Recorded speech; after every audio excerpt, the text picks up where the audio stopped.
Bonjour à tous, bienvenue dans votre émission Vers l'essentiel. Notre thématique du jour, vous pouvez être meilleur.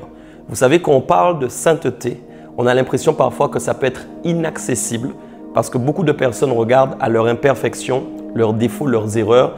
Et il y a des fois des défis que beaucoup d'entre nous n'arrivons pas à relever. On a l'impression qu'on ne va jamais y arriver. Et on a donc cette vision, cette idée que la sainteté de Dieu est inapprochable.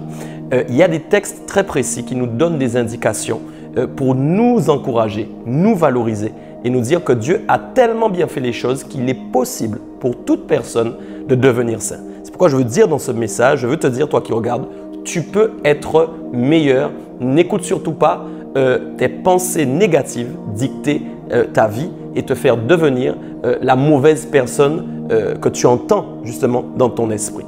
Il y a un texte dans Romains au chapitre 6 et au verset 18 qui donne une première clé. La Bible dit déjà que nous avons été affranchis du péché. Ça veut dire que nous étions esclaves du péché. L'esclavage, c'est quoi? C'est en fin de compte, le péché est en fait le leader de notre vie. C'est-à-dire que les mauvaises œuvres dirigeaient nos vies et nous n'avions pas la capacité d'être libérés de ces choses. Nous savons qu'en Christ, toute personne qui accepte Jésus dans sa vie est libérée. Ça veut dire que toi qui l'as accepté, tu ne peux plus croire que le péché a de la puissance ou a un droit légal dans ta vie. Il y a autre chose qui est important, c'est que derrière, il va dire que nous sommes devenus esclaves de la justice. Et vous savez, l'esclavage, c'est vraiment une forme de soumission totale. Ça veut dire que vous avez un maître, vous êtes l'esclave, et le maître a des droits sur vos vies. Ça veut dire qu'il peut vous dire à quelle heure vous vous levez. Il peut vous ordonner vos heures de lever, vos heures de coucher, il peut vous dire ce que vous pouvez ou pas manger. Donc, j'exagère un petit peu dans l'image, c'est pour que nous puissions bien comprendre que si nous sommes esclaves de la justice, ça veut dire que nous sommes devenus esclaves de Dieu. Et là, on parle du contrôle, c'est-à-dire que Dieu doit avoir le contrôle de vos vies. Beaucoup de personnes n'arrivent pas à vivre la libération du péché, tout simplement parce qu'ils ne sont pas correctement devenus des esclaves de Dieu. Donc, réfléchis encore et dis à Dieu aujourd'hui que tu veux être son esclave, que tu veux qu'il ait le contrôle total sur ta vie. Ce n'est pas fini. Il y a une indication au verset 19 qui est importante et qui parle de nos membres, puisque nous savons que quand nous péchons, ce sont les membres de nos corps qui nous font chuter. D'abord nos pensées, mais ensuite nous avons des actions que nous portons par rapport aux pensées que nous avons eues. Et il est dit qu'avant, on livrait nos membres comme esclaves, pour le péché. Ici, il est dit maintenant, nous devons livrer nos membres à la justice afin d'arriver à la sainteté. Il est donc impossible d'arriver à la destination sainteté si nous ne nous livrons pas. Le mot livrer est très fort. C'est plus que donner, c'est plus que aller. C'est se livrer, ça veut dire nous sommes un peu comme un colis et seule la personne qui l'a réceptionné a le droit de l'ouvrir, de l'utiliser. Nous ne sommes pas un produit, bien évidemment, ni une marionnette, puisque Dieu nous aime. Nous sommes sa création, nous sommes ses enfants. Mais il veut avoir un droit en fait sur nos pensées afin de nous apprendre à faire le bien. Ce n'est pas tout, il y a autre chose d'important. Il est dit encore qu'au verset 20, nous étions esclaves du péché parce que nous étions libres à l'égard de la justice. Une clé forte encore.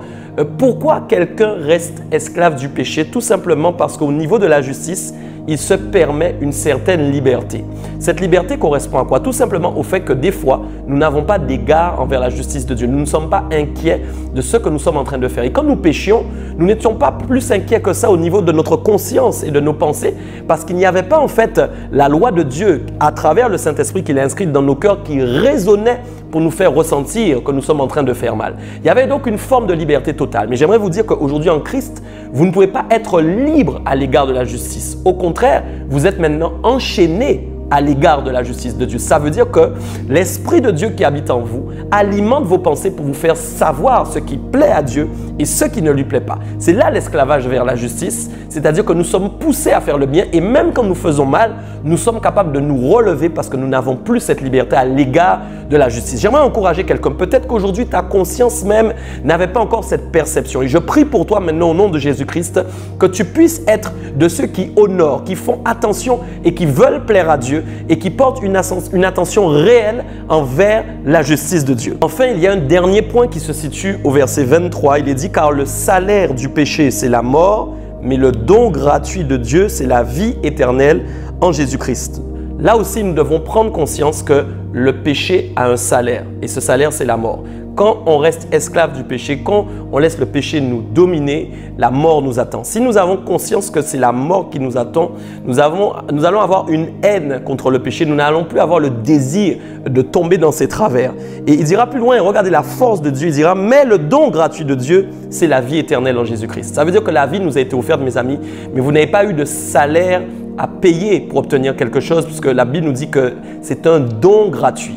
Là où la mort se fait payer, la vie est offerte par Dieu. Alors prenons conscience aujourd'hui que nous sommes meilleurs, que nous pouvons être meilleurs parce que nous avons été libérés du péché et nous sommes capables maintenant d'obéir à Dieu et à sa justice parce que nous comprenons que nous sommes des esclaves de Dieu. À demain pour la dernière émission de cette semaine et soyez pleinement encouragés en Jésus-Christ.